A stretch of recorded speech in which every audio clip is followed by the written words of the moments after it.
Alright, hi everyone. This is another week of video comments and commentary. Where we were asked to answer 2 of the 5 following questions, and I chose question number 4 and 5. So, question number 4 says, how does homophobia, heterosexism relate to sexism? It can relate to sexism because it's the idea of identifying yourself in a different preconceived manner. Wanted to add the quotation so that nothing gets perceived anywhere. But it's also because the preconceived justices, beliefs, and all the isms that we refer homophobia and heterosexual orientation to, we just have our own preconceived prejudices against it, beliefs, and all the isms that I'm not even going to get into because we've been reading about them.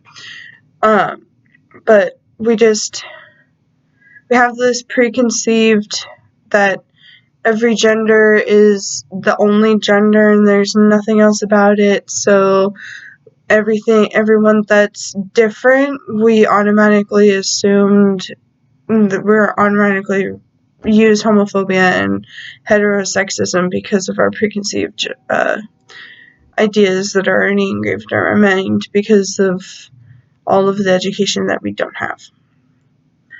The second part, what do our authors argue and how do these ideas work across the modules, anchor, response, and your assigned readings?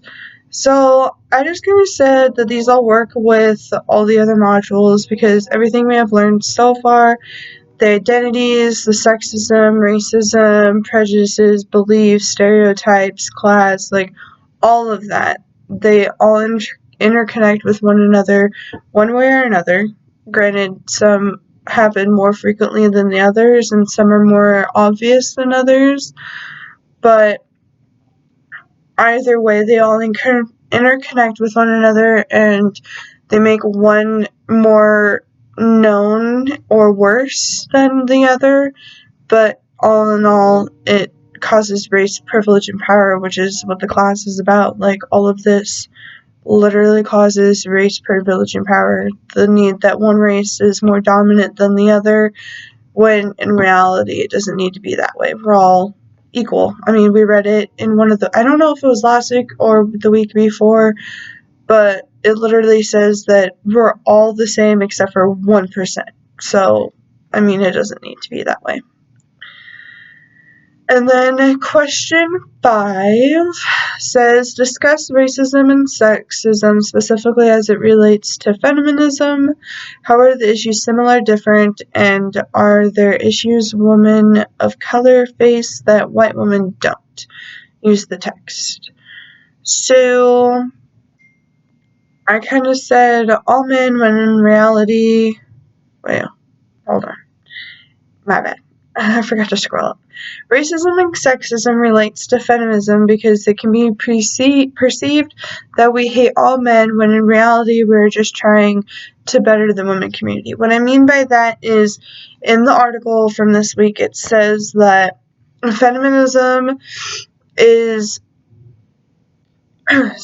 essentially us women, I'm not saying all, but some of the women tend to take it more rational than it needs to be, so they kind of have this hate towards men, all men, and in reality it's not men that's the issue, it's all of the isms that are the issue. There's an actual problem going on, it's not men that's the problem, but women don't get that. So I think that we should be educated on that, because it's not, no. There are different issues that women of color face that white people don't, such as being accepted. White women are generally more accepted than people of color because we have more opportunities since we grew up in different classes. This is because we are separated into different classes, whether we identify with them or not, or whether we talk about them or not. They are still very noticeable. Also, because racism prejudices sorry, I can't talk today, sexism, and I can literally go on and on about all of the issues that interconnect with all of this, but, like, from my previous answer and from what we've been reading all months, basically, we get the point. Like, they're all a cause of this. So, literally, everything's glorified and, like, multiplied by the percentage that it doesn't need to be. And it is a known fact that other races get treated differently than white women. So, than whites. Like, whether it be men or women, we still get treated differently. And I think it was week 2 that it was either week 2 or 3. We watched a video, and one of the videos, there was this woman that had a sister that was white, and then she was half black and half white, but they were both half black and half white, but on the outside, her sister looked more white than she did. So they were at a bank, and the bank teller was treating the sister that was predominantly black on the outside differently than other people, and her sister that was predominantly white on the outside stepped in and said, well, why are you treating her differently than me or all the others? Like, making it known so that the people that were behind her and that was next knew what was going on, but in a way that wasn't loud, almost. Like, she was making it known, but she wasn't making it so that it was the only thing that was known, if you know what I mean. I don't know what I'm trying to say, but basically, like, we all have different, like, white women can stick up for other colors, but once a certain color woman says something, then it's perceived differently than when we speak up.